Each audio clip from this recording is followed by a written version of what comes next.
আপনারা জানেন আমাদের মোংলাতে বাংলাদেশ কোস্টগার্ড কর্তৃক 3টি ট্রলিং বোট আটক করা হয়েছে।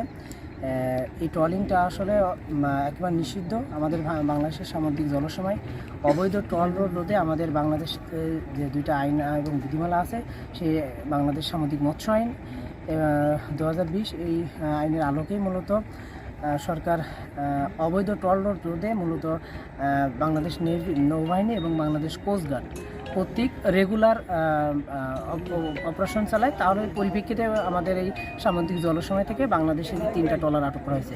মূলত এগুলো অবৈধভাবে মাছ ধরে, যেটা জাল এবং আমরা বলি ট্রলিং, যেটা একেবারে নিষিদ্ধ, যেখানে সমস্ত প্রকার সামুদ্রিক মাছ এবং অন্যান্য যে ইভেন মোহনা থেকে যেগুলো মাছগুলো সামুদ্রিকের দিকে ধাবিত হয়, সেই মাছগুলো আসলে সব মাছগুলোই এই জালের ভিতরে আটকে পড়ে। এবং জালের যে মেশ সাইজটা সাধারণত আমরা বেহন্দি জালের মেশ সাইজ বলতে 45 মিলিমিটার, যেটা আমার কড এন্ডে দৈর্ঘ্যটা থাকে, এটা বেশিরভাগই হয়তো 20 মিলিমিটার থাকে বা 25 মিলিমিটার থাকে, যেটা আসলে অবৈধ বা নিষিদ্ধ।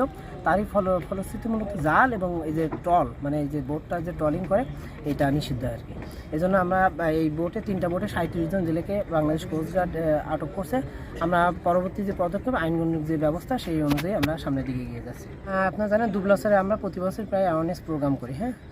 এখানে আমাদের মোংলা থেকে যে জেলেগুলো যায় সব দুবলাসরে যায়, তারা বেহুন্দি জাল ইউজ করে। তাদেরকে একটা প্রেসক্রাইব আমরা বলছি যে এই ধরনের জালটা আপনারা তৈরি করার জন্য উদ্যোগ গ্রহণ করেন। তারা একটু সময় চাইছে যে স্যার একটু, আমরা যেহেতু অনেক দিন ধরে আমরা করতেছি, একটু সময় দিতে হবে।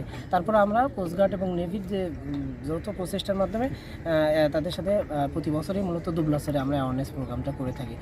বেহুন্দি জালটা আসলে আমাদের নদীতে নিষিদ্ধ এবং সাগরেও নিষিদ্ধ, কিন্তু সেটার মেশ সাইজ আমরা স্পেসিফিক বলি যে 45 মিলিমিটার পর্যন্ত যদি থাকে তাহলে সেটা হয়। এর কম হয়ে গেলে কিন্তু আমরা সেটা পারমিশন দেয়নি, যার ফলশ্রুতিতে কিন্তু এই জালগুলো একবার নিষিদ্ধ।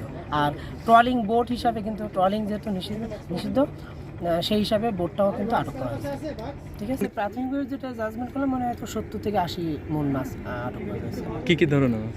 বিভিন্ন ধরনের সামুদ্রিক প্রজাতির মাছ, সেটা ছুরি আছে, রুটটা আছে, অথবা পোয়া মাছ আছে, অন্যান্য সামুদ্রিক মাছ।